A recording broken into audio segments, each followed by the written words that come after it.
Hi, I'm John Seeley Brown, sitting here with Paul Saffo at this fantastic conference, the 50th anniversary of the HICSS conference.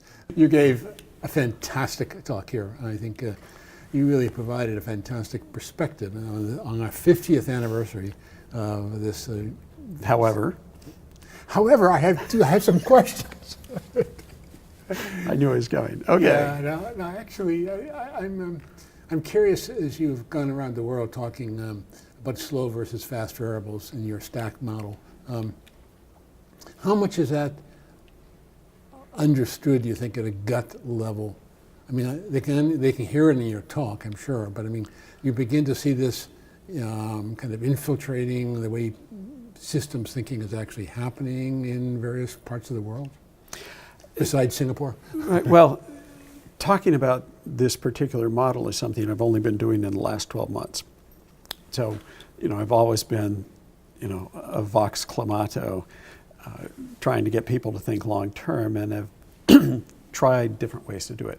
I find this model works especially well because it gives you a path from the very immediate, like fashion, to the very long term, which is nature. And people believe in the long term, but you need to find a way to get them from here to there. And so this kind of thing makes it real. But, at the same time, one should not underestimate the power of aphorisms. That Jonas Salk put it very nicely and succinctly when he said the purpose of life is to learn how to become good ancestors. You might also say one of the ways to stay alive to a certain level is massive denial. And that in some ways, I think you and I both have experienced denial happening at each one of those levels. Yes. And I think that we don't talk much about the mechanisms to attack denial, but yet your stack model provides interesting ways to go around and around and around. Well, and one of the interesting ways is to make people aware of their language, which I know you spend a lot of time thinking about. But the example I gave in my talk, that an urban planner and a fire captain, right, they may use the same words, they have a completely different language because they have a different time frame. And so what I find increasingly, like when I'm working to help solve problems with a client, is getting people to understand that they're using the same vocabulary with different meaning, and then also at the same time being explicit about time frame. What does long-term mean to a fire captain? What does long-term mean to an urban planner? Right. So I think the time frame I'm going to come back to, because are you familiar with Lee Starr's work on boundary objects? I've read some of it. Okay, because what you just said and what you also said up this morning, this afternoon, somehow you take people from two different communities of practice. They have their own ways of talking, their own vocabulary, their own time scales, et cetera, but get them to collaborate around an object, a problem, a particular fire, et cetera. And suddenly you have the chance to reconstruct a new kind of communication around that particular object. And so in some ways we're becoming, I think, increasingly important, especially if you look at the multiple layers in the stack model we're talking about here.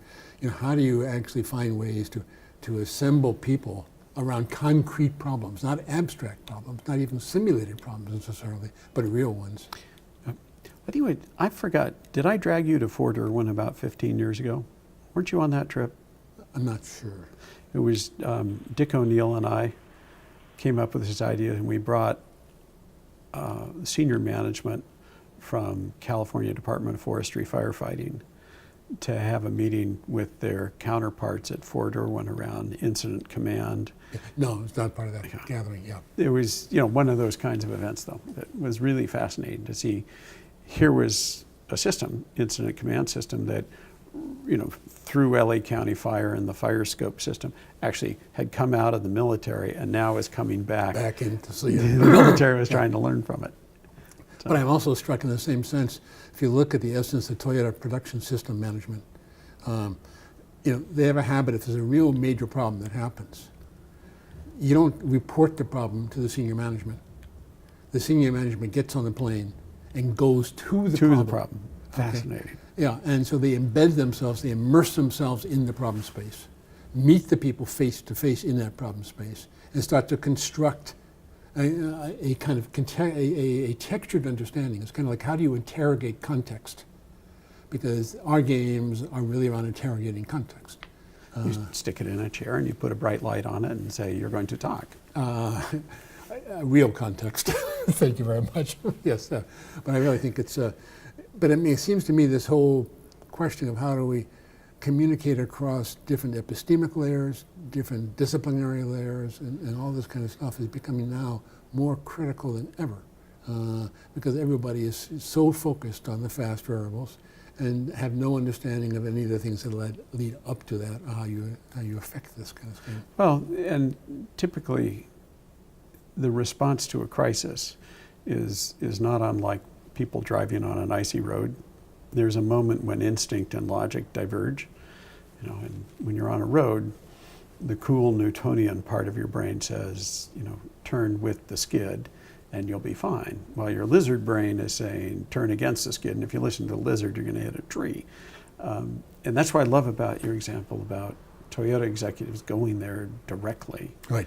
Because the difference between getting something intellectually in your head and intuitively in your heart really demands proximity. It's also getting it into your body.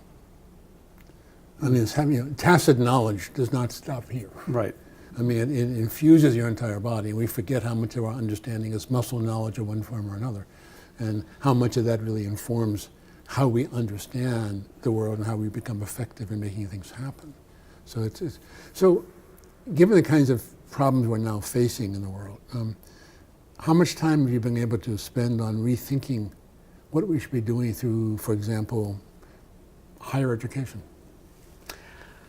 I don't look at education much. I think obviously it is probably the most important area, but I've been focusing more on governmental and long-term organizational things.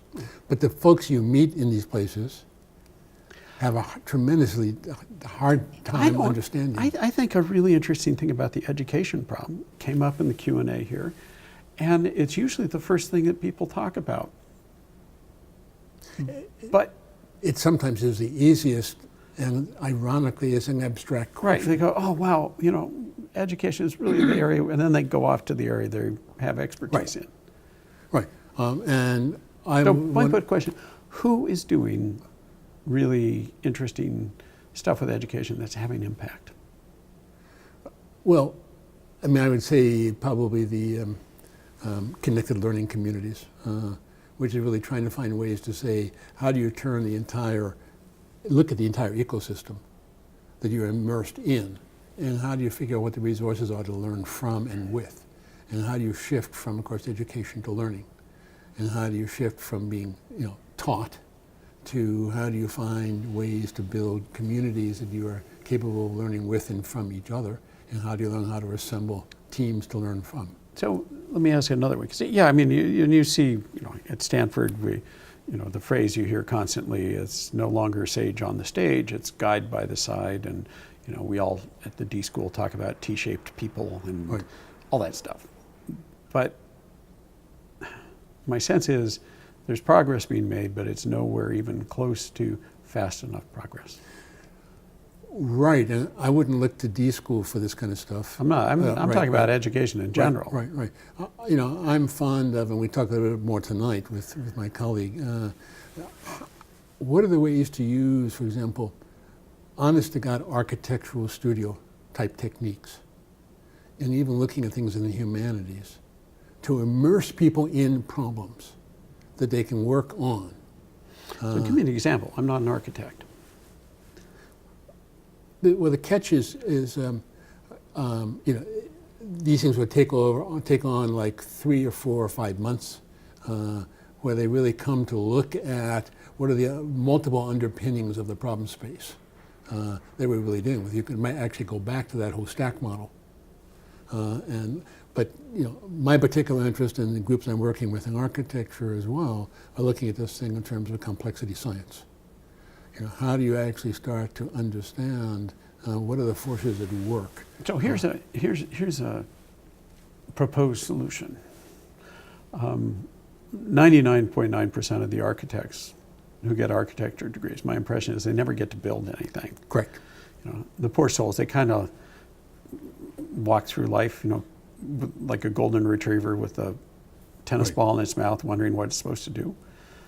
Why doesn't the architecture community explicitly create a track and say, look, you're not going to build things, but you're going to go and you're going to redesign education or redesign something else? Well, you know, there are some very interesting architectural jobs, tasks right now in various parts of the world, driven by architects in reconceiving education exactly the level you're talking about. Okay. Nothing to do with buildings, but in fact, how to think about what are the new kind of pedagogical forms of how learning can actually happen, and so on and so forth. Again, a little bit coming out of complexity science as well. I mean, how do you really begin to understand what these forces are at play? I mean, I'm interested, for example, in Maine, a brief attempt to rethink high school education, STEM education, around ecosystems, ecologies, looking at how, you know, how do you go out and map the forces at work in a particular ecosystem. You brought up the ecotone. I don't know if you're aware, but one of the most interesting papers in education is modeled on the ecotone for the exact reasons you're. So it's an interesting sort of thing. Of course, you know, on the other side, I think this all sounds wonderful, and I think education needs, you know, radical change. At the same time, I'm old enough to have been a victim of so-called new math in grade school, and the result was I was still taking remedial calculus my freshman year at Harvard. You know, so I worry about the cost of the experiments when they don't work out.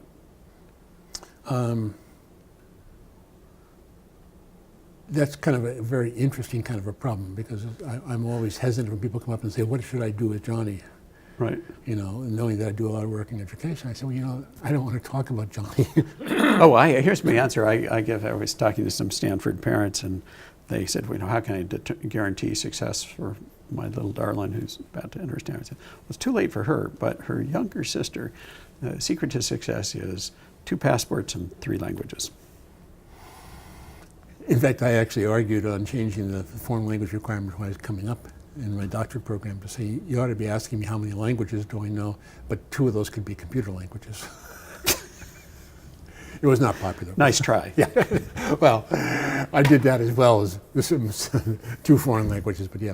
So do you see kind of something to be optimistic by with the kind of the Silicon Valley entrepreneur movements that are happening, or do you think we're headed for a new kind of a meltdown? Oh, I am plenty optimistic. You know, the notion of moving forward, what's the most common thing that we all think of, and that's walking forward. And walking, in terms of motor function, is a state of sustained falling. You know, it's an intrinsically unstable activity that we think is stable because we learned to do it really well. Well, I think innovation is the same thing. That innovation is sustained failure. You know, and one of my pet peeves, I mean, you and I were among the first to talk about Silicon Valley being built on failure, not success. And it's become very popular now, but nobody is actually looking underneath what that really means. But the secret to the Valley and the secret to innovation is creating a Goldilocks zone of failure, not a safe space to fail. It's, you know, there's 3 layers. There's the layer if you innovate and you fail, you die. Well, nobody's going to take any chances there. And then there's the other part where if you innovate and you fail, there's absolutely no consequence. Well, nobody's going to do anything serious there. They're just going to mess around. And what Silicon Valley has stumbled on is a model where if you fail, there are actually consequences, as you well know, but you live to try again another day. And as long as Silicon Valley can keep that Goldilocks zone going, then it's robust enough to survive the various adversities. And the adversities are not what people think. Again, I'm telling you things that you know already. Adversity was like the dot-com bubble, where there was so much dumb money coming into the Valley that we were funding things that should never have been funded. And yet the Valley came through that and survived it. And you know, what that created was a lot of marvelous rubble that was then built into things like Facebook and elsewhere. So I think as long as we do that, we're good. Yeah, I think the other catch, though, is through failure, it really helps to have a reflective practicum. To say it helps to have several people that you're failing with, be willing to sit down that has enough diversity to be able to seriously triangulate on what the real learnings are from this failure. I'm sure you're right. But, I mean, think about it, John. Do you know any really good entrepreneurs who've actually done that? Much less pronounced practicum. No, but they just do it intuitively? Well, first of all, a lot of entrepreneurs are tone deaf to hearing anything contrary to what they currently believe. See, I think the community is much wiser than the individual in this regard. Right. And so I just had, my startup that I started, 7 years ago, and I left 2 years ago, and it just burped out of existence. And it's because my co-founder is a modern day Ahab and cannot even see his failures, much less learn from them. And is now trying to start it all over again to do exactly the same thing. But that's kind of the paradox of being an entrepreneur. An entrepreneur has to know that one micro moment to actually listen, and the rest of the time have blind faith. And in some sense, because everything, if you're really pushing the boundaries, everybody tells you can't do it. The trouble is that becomes the habit of how you hear, and you can't hear the critical moment it is to listen.